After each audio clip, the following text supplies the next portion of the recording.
За това място в туристическите брошури няма да откриете нищо. Някога било ветрен, сега е неопетрици. Едва ли ще дойдете без повод, въпреки че е нахвърля и от границата.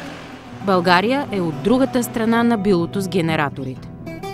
Сократис надвиква вятъра. Дошъл да нагледа машините. Семейството му произвежда зехтин вече 16 години.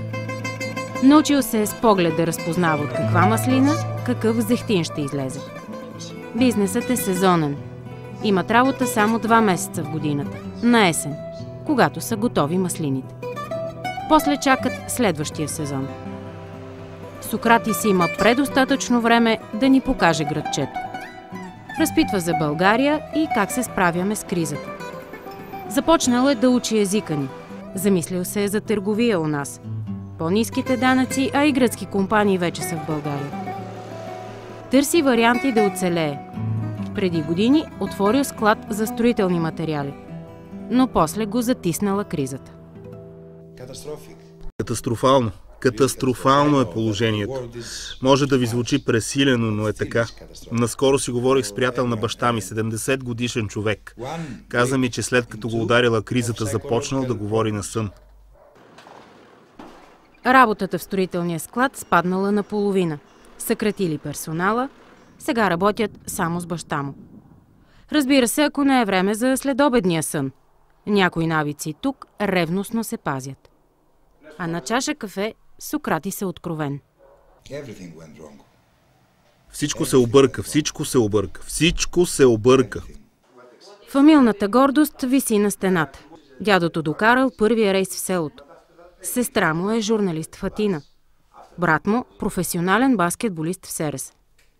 Заради него Сократис учил спортен мениджмънт в Англия, но мечтаял за психология. А сега се чуди дали да не отвори и кафене. Паднахме като самолет. Живяхме си като царе, а сега живеем като... Живеехме в облаците. Мислихме, че всичко е наред. Имахме пари, харчехме. Излизахме много, ядяхме много, ходихме по ресторанти, барове, харчехме за дрехи. Това не е нормално, но е капитализъм. Показаха ни как живеят на Запад.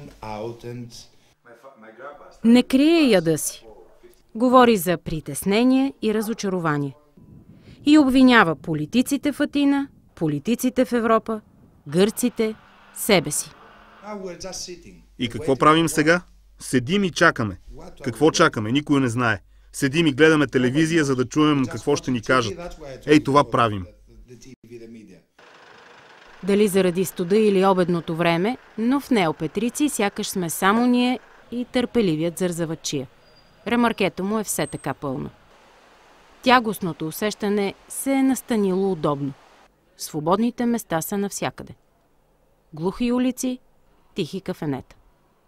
Няма да са по-пълни до вечера, казва Сократис. Няколко часа и стотици километри по-късно въпросът за кризата си остава все така актуален.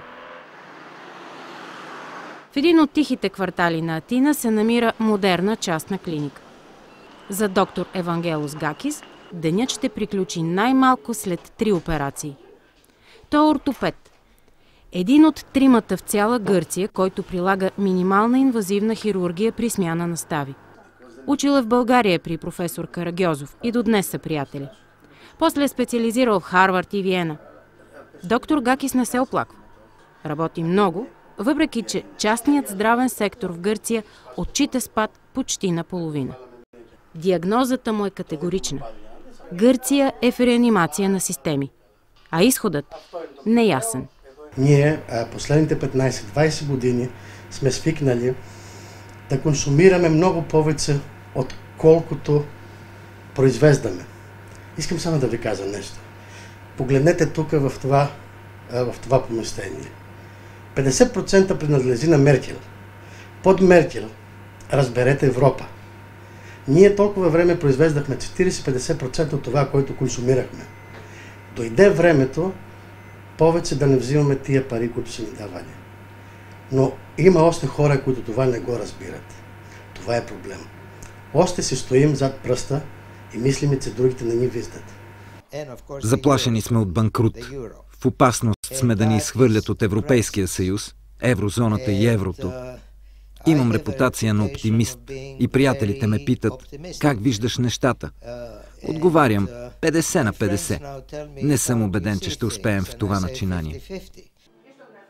Професор Колумбис ръководи Организация за европейски и международни политики. Безкомпромисен е. И не е ясно кое е по-горчиво – домашно приготвеното кафе или коментарите му. Живяхме над възможностите си. Харчехме много повече, отколкото можехме да си позволим. Затъвахме в дългове и бяхме безотговорни. Когато викнеш техник, плащаш на ръка, без разписка. Като си плащаш наема, реално даваш 500, а в договора пише в 250 евро. Тази колективна корупция е част от живота ни. Това е отговорността, която сега трябва да поемем. Никой друг не ни е виновен. Вината е наша, включително и на този брутално откровен човек пред вас. Изучил е децата си в Америка. Преподава в университета в Атина, а сега пресмята, че заради кризата ще му намалят пенсията с поне 35%. Питам го, какво се обърка? В Гърция имаме огромен държавен сектор. Политиците и от ПАСОК, а преди това и от Нова демокрация, използваха този сектор като възможност да си играят на дядо Коледа. Даваха работа на теб, на мен, на него, на всеки грък в замяна на глас. Имаме 2 пъти повече държавни услуги, отколкото в Австрия, но никой не каза спрете. Радвам се, че сме под строгия контрол на Европа, че към нас са стриктни, сурови и безпристрастни. Хората недоволстват, идват и ни учат как да живеем. Радвам се, защото те не се интересуват дали ще ги преизберат. Прилагат рационален план, за да стабилизират страната. Истината понякога е шумна. Друг път не може да се чуе. Но от нея често боли. Явно в Атина е време за истини. И за да ги чуят, те протестират дори и на испански език, с песен за работническата класа в защита на поредните съкратени. Грешките от миналото върхлитат гърците днес. Рискът от фалит на страната и излизане от еврозоната е напълно реален. Германия дори им предложи комисари да контролират гръцкия бюджет. В кого е вината? Чия е отговорността? Всеки има своята истина за затъналата в дългове страна. Живот на кредит, който сигурно ще плащат те. Може би са на по 25, а вече са недоволни и много ядосани. Протестират, гневят се, обвиняват. Говорят за корумпирани политици, за остаряла система в нови условия. Казват, че политиците тук са по-загрижени за собственото си оцеляване, отколкото за спасението на страната. Трябва да променим мисленето си, за да променим бъдещето. Нямаме политически лидери, които да ни водят и да ни покажат правилния път. Стигнахме дъното. Ние сме единствената причина, защото ставим това нещо да стане. Корупция навсякъде, политици навсякъде. Една загубена работа. Просто хората изгубиха надеждата, изгубиха доверието. Излизахме пред парламента, протестирахме, правихме това в продължение на 6-7 месеца, но нищо не се промени. Беше под достоинството им да ни чуят. Чувствам се изгубена. Изгубеното поколение на гневните от тук не се вижда. От високо градът е тих и кротък. Гледка за управници. Натам е величието на миналото, а напред измамно спокойния ден. В клуба на политиците има място и за управляващи, и за такива, които се надяват скоро да управляват. Виновни са всички политици в дълъг период назад.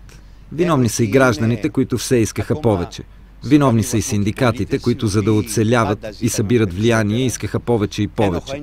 Политиците, разбира се, калкулираха политическата цена и правеха неразумни отстъпки. Вина има и отношението на Европейския съюз към гърците. Преди всичко от Германия и Франция. Тази криза е политическа и не е случайна. Гърция е опитно зайче на Европа. Отговорността е на всички партии и правителства през последните 10-20 години. Правителството на Нова демокрация също е отговорно. При тях публичният дълг се увеличи по ужасяващ начин. Дефицитът също. ПАСОК пък бавно реагирахме на това. Но основният проблем е, че Гърция не произвежда, не изнася и следователно взима заеми, за да се поддържа. Това е разликата с другите страни, които също са с сериозен дълг, но те произвеждат и изнасят. Корупцията се беше сраснала с обществото, беззаконието беше обща привилегия, особено сред силните на деня. Посредничеството на политиците между държавата и гражданите беше установена практика. Но има сили като нас, които досега бяха в невидимата страна на Луната и сега ще излязат на сцената, за да възстановят политическото пространство. А той вече гледа на политиката отстрани. Янис Хардаляс е сред основателите на ПАСОК, близък на семейство Папандрео.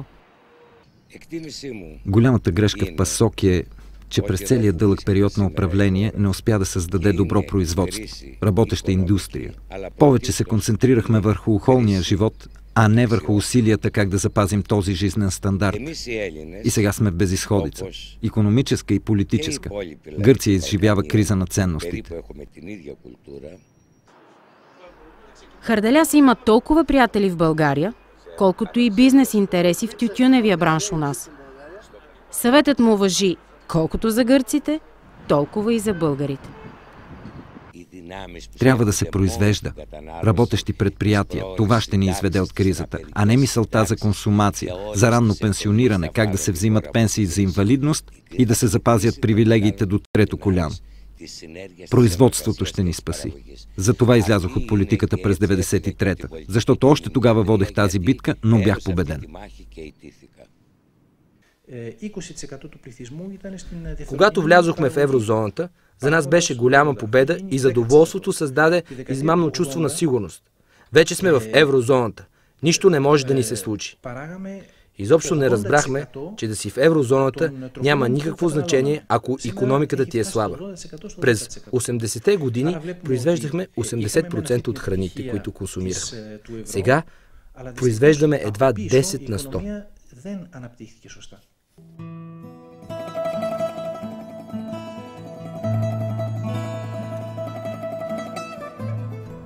Блясък, пари, слава, лукс.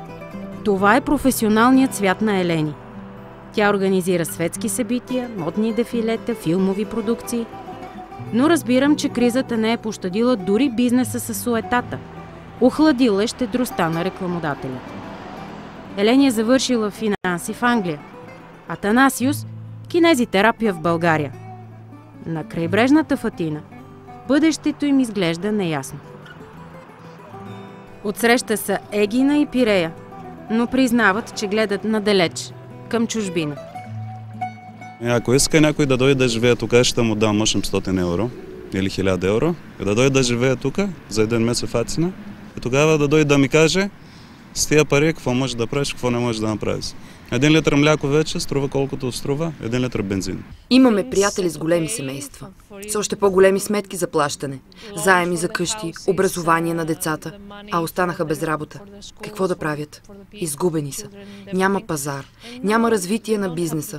Къде да се изпратят автобиографиите? Аз когато бях за първи път беше 1993 година. Тогава за първи път, когато влязох в София, то нямаше осветление никъде. След това бяха и тия режими с водата и с тока, празни супермаркети, дупки навсякъде. Това беше положението. И сега, след 20 години да речем, това е съвсем друго. Просто хората са оптимисти и имат самочувствие. Това е най-важно, да има самочувствие. Това, което нямаме сега. Атанасиус и Елени наричат поколението си изгубено, с чувството, че нищо не зависи от тях и без идея как да продължат. А в Атина има едно място, което Атанасиус държи да ни покаже. От тук минават всички влакове, но едва ли някой би искал да стигне до тук. Зад тази шарената ограда раздават надежда. Организация Климака – център за бездомни. Преди кризата тук идваха хора с психически разстройства, с проблеми с алкохола и наркотици. Все по-често работим с хора, които са останали на улицата по икономически причини, трудоспособни, които въобще не отговарят на традиционния профил на бездомника. В центъра разчитат на доброволци. Психолозите с изненада установили, че напук на кризата милосърдните станали повече. Ето и днес са получили помощи. Хората са съпричастни, защото съзнават, че бедата може да дойде и на тяхната врата. Яковус е фоторепортер, но помага в организацията. Заснел е разпада на бивша Югославия и войната в Босна. Но една от най-емоционалните снимки направил в родната Атина. През фотообектива виждам отчаяние, разочарование, липса на надежда и хора, които вече не вярват в утрешния ден. Онзи ден раздавахме одеяла и храна. Видях момче, спеше с мече, беше го прегърнал. Питам, защо държиш мечето? А то, за да ми държи топло. Поддържаме 24-часова телефонна линия. Все по-често се обаждат хора и казват: имам много дългове или безработни сме всички. Няма с какво да се издържаме. Ще се самоубия. Факт е, че броят на самоубийствата се е увеличил. Съдбата хвърлила лошите зарове. Но той я гледа от упор. Убеждаваме, че това е само буря помела Гърция и него. Художникът на икони с британско образование. С ателие в престижен район. Допреди 4 месеца. Това е просто период в моя живот, през който трябва да премина, да изживея и оцелея. Защото не тялото, а умът предава хората. Умът, който попречи и на гърците. И Лео, като повечето хора тук, имал подреден живот. Преди да намалее работата, да се увеличи наема, да изгуби ателието си и да намери тук подслон и топла храна. След няколко поколения, може би Гърция ще започне да се издига отново. Но най-вероятно няма да съм жив, за да видя възхода на икономиката и финансите. Знаете ли защо няма да го доживея? Защото ще се случи най-малко след 20 години.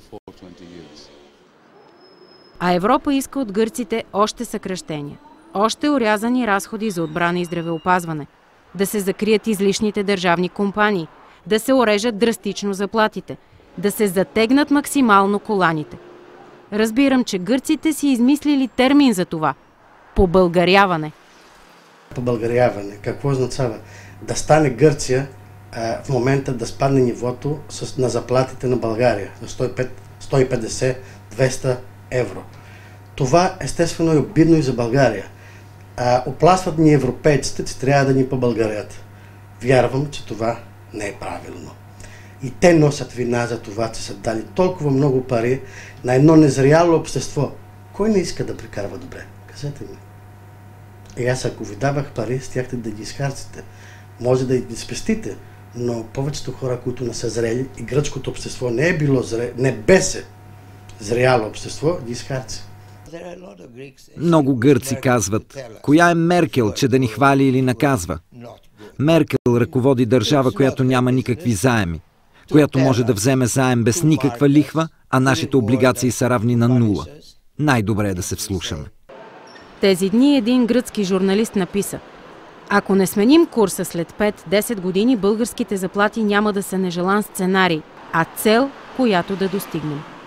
Гърците тепърва ще учат урока си, но той важи и за българите. Българите са излезли от тая криза вече и дълбоко вярвам, че след 5-10 години ще стигнат на нивото на Гърция, не сегашното ниво, но предишното ниво. Тогава българинът и изобщо държавата трябва едно нещо да направи. Да си мерят сянката си в 12 часа на обяд, а не по време на залеза. Има нещо свързано с климата и менталитета. Българите много работите и сте по-сериозни. Германците работят още повече и са още по-сериозни. Ние сме като Зорба, да се надсмеем над проблемите, да се забавляваме и да не се притесняваме кой ще плати сметката. Обикновенно я плаща някой друг. Свърши се. С проблемите сме очи в очи. Познати колеги в бари, в Анкона, в Милано, в Рим. И какво казвате? Италия също е в криза. Италия е друга работа. Тя може да е в криза, но кризата в Италия е само икономическа. В Гърция кризата и не е икономическа. Може да е и морална криза, и духовна криза. Има криза, която пипа всичките аспекти на нашия живот и на нашето общество. Друго нещо е Италия, повярвайте ми. Италия в момента произвежда, Гърция не произвежда абсолютно нищо. Италия се движи в правилната посока. След оттеглянето на Берлускони, господин Бунга, управлението пое сериозен технократ Марио Монти и се справя много добре. С 7 министри, а нашия кабинет е от 50 човека, но изглежда през повечето време като от 80, напълно неуправляем. Аз вярвам в теорията на хаоса. Голяма теория, не можем да я обясним сега. Но вярвам, че всичко във Вселена, в системата, понякога идва и коректира нещата, които не трябваше да бъдат. Това в момента става в Гърция. Една корекция на системата. Значи, трябваше да бъде, трябваше да стане. Хаосът. Отрицанието на идеалния ред. Древните гърци вярвали, че той е в основата на всичко. Бушуващо кълбо от стихии. Като мрачните облаци затиснали Гърция днес. Колкото повече ферибота приближава италианския бряг, толкова по-силно слънцето пробива облаците. И Италия като Гърция е затънала в заеми. И тя има застрашителен бюджетен дефицит и сериозен дълг спрямо брутния вътрешен продукт. Скоро ще разбера обаче, че приликите свършват тук. Ситуацията в Гърция е лоша, но не може да се сравни с Италия. Италианската икономика е много по-стабилна от гръцката. Италия ще остане сред главните страни в Европейския съюз. Ние сме сред основателите. Фактът, че моят приятел Марио Драги е шеф на Европейската централна банка, е ясен знак. Дали не си представяте, че банката, водена от италианец, е в стабилно състояние, а държавата в упадък?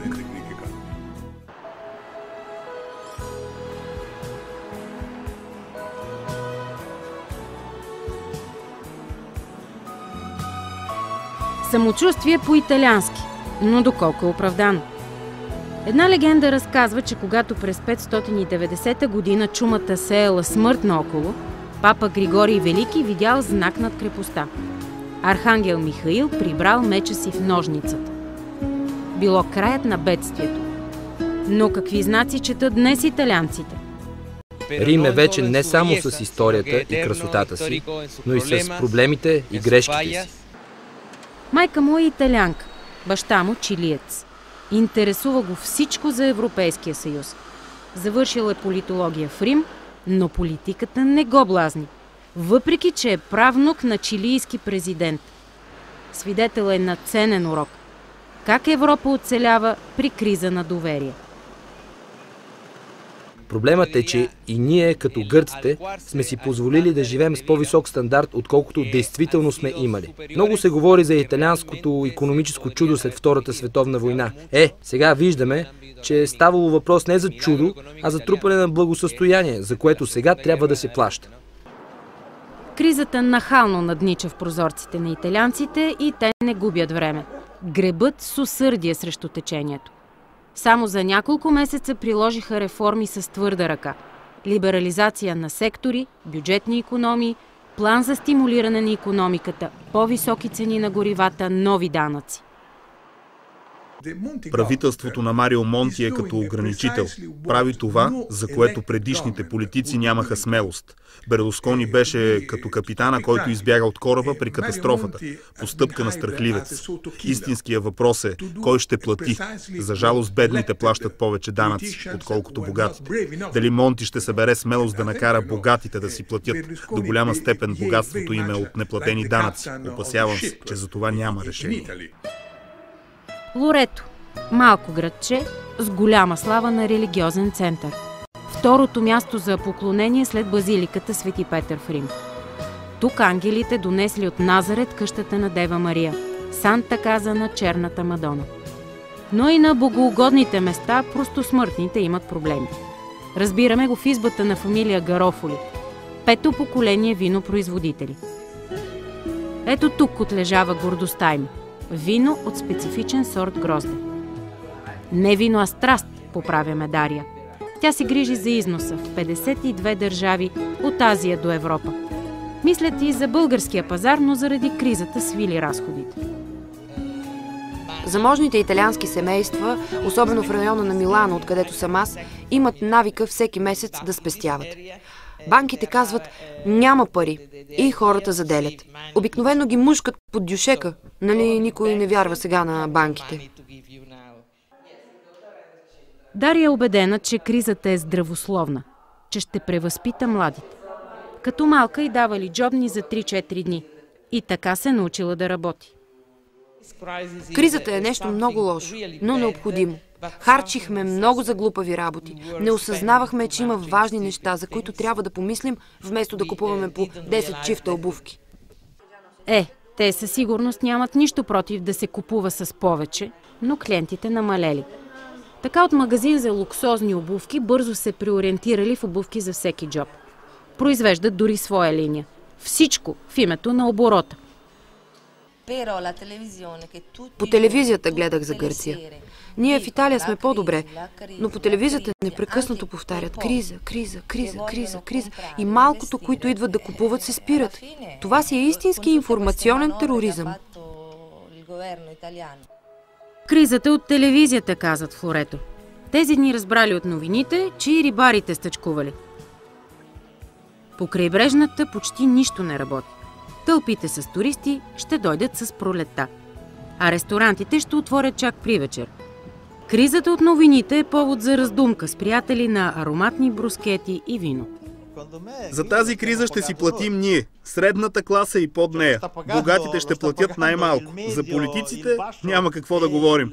Продължават да си имат колите и привилегиите. Дали ще стане толкова лошо като при гърците? Само Монти и Драги знаят. В стъкларницата нямат време за приказки, а и няма как да се чуят. Машините не спират. Още един клиент, поръчките се трупат. Нико Гротини не се оплаква. Има 12 работници и за сега редовно им дава заплатата. Проблемът е за големите фирми и банковия сектор. Много от предприятията изнесоха продукцията си навън за по-малки разходи и ниски данъци. Но всичките им работници сега са в бюрата по труда. За тези хора това е кризата. А из уличките на Рим всеки е със своето си занимание. Спасителният мост за италианците е работещата им промишленост, третата икономическа сила в Европа. Въпреки това статистиката отчита най-високата безработица от години насам. И младите я усещат най-силно, споделя Диана. Тя е журналист, обикаля из Рим и напоследък е все по следите на кризата. Пише за партийния вестник Либерал. Преди години шефът й вървял до Берлускони във Форца, Италия. Но сега е депутат от политическия център. Сложно е за цяла Европа. Не може да има зона на единна валута, без да има истинско политическо обединение на Европа. Вместо това Европа има една банка, която отпуска кредити като последна инстанция за целия съюз. Сред фотосите е и снимката на Де Гаспери, който мечтаял за обединена Европа от Атлантика до Урал. А на библиотеката отсреща се чете заглавие «Да се спаси който може». Какво щяха да кажат бащите на Европа, ако я видеха днес? Де Гаспери казваше, че един държавник гледа към следващите поколения, а не към следващите избори.